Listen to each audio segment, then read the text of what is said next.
Nabangga daw ang pinakaihi. Ay, hindi mabatak. Nabatak minsan ko ni. Hindi mahila ba ka? Hindi. Ha? Hindi. Bakit baka makulang sa tuti? Ayawan ba ka? Makulang sa tuti yan.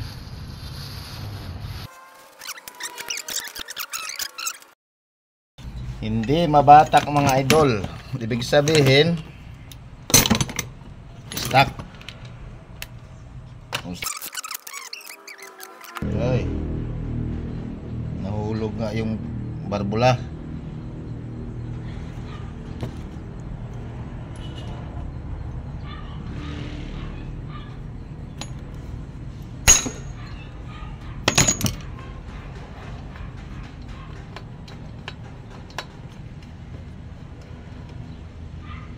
Ayan.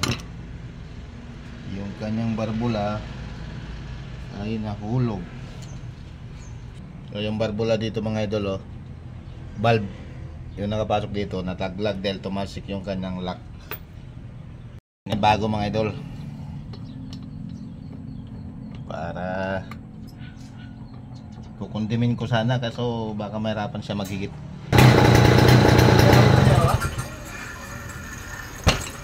Kaya tahimik to mga idol, yung tambutso niya, no?